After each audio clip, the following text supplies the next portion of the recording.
Good evening and welcome to Joy News Interactive here on Joy News Prime. I am Apita CBD. You know how to join the conversation on Facebook, Twitter and Instagram for Joy News on TV. Now, straight talk about body parts and a no secrets policy can protect young kids without scaring them. We teach young children all sorts of ways to keep themselves safe. We teach them to wash the hot stove. We teach them to look both ways before they cross the street, not to talk to strangers, the works.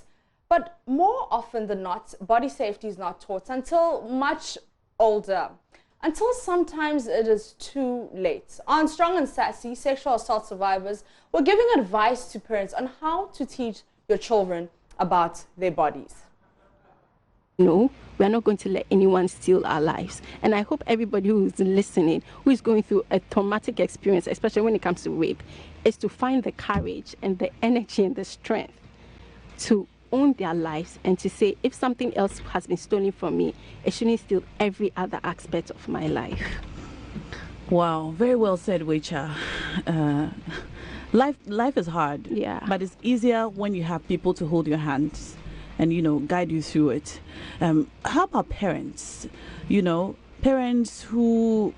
So your parents, for example, they love you, they cared for you, they had no suspicions about this man. But this happened and they didn't even know.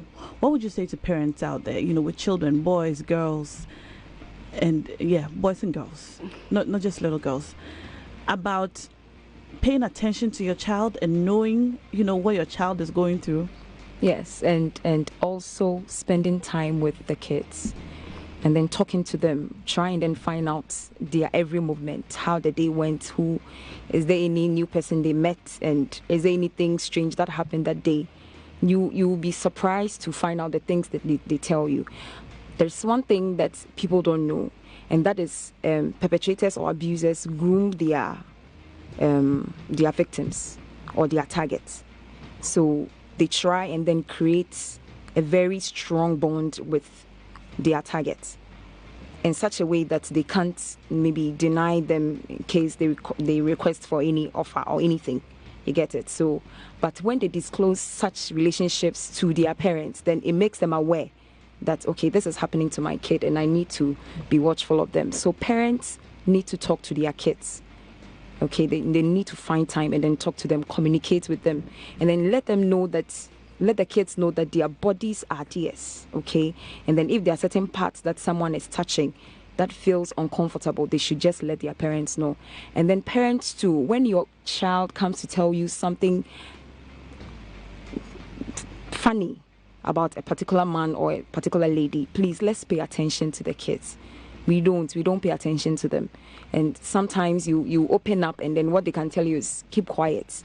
You are a bad child or you're a bad kid or something like that. And it discourages kids who are courageous enough to even open up about their incidents. So parents have a lot of things to do. All right, that was Strong and Sassy, and some sexual assault survivors were sharing some of their personal experiences. Also, you know, telling and teaching us and telling parents that if your child comes to you and complains of a certain uncle or aunt, don't dismiss them. Exactly. Because it's very important. Because it's very common in this society, you know, in our culture, for us to overlook what the children say. They often say children should not be seen, should not be heard, but seen. Yes. You know, but it's important that as parents, we take a keener interest in the kind of things that are happening in their lives. Yeah, and I think another thing that's very exciting that people are starting to come out and people are starting to talk about this, which is very important. We need to have conversation about rape. We need to have conversation about pedophiles and all of those things. The same way we'd have conversations about kidnapping. Right. Let's have rape. Let's have rape conversations. Let's have conversations about rape. How to move on from it if you have been raped. If you are in hiding, if you're scared, if you don't want to talk to, there's so many people suffering from this, and yeah, you know, but because we have to end it. Yes. That's how we end it. Remember to join the conversation on Facebook, Twitter, and Instagram with Joy News on TV, and join the sanitation campaign on #JoyCleanGhana on Facebook, Twitter, and Instagram. We would really, really love all your voices and all your opinions. You, and everybody else. Join the campaign. Including me as well. Yes. So yes, let's make Ghana clean, one community at a time.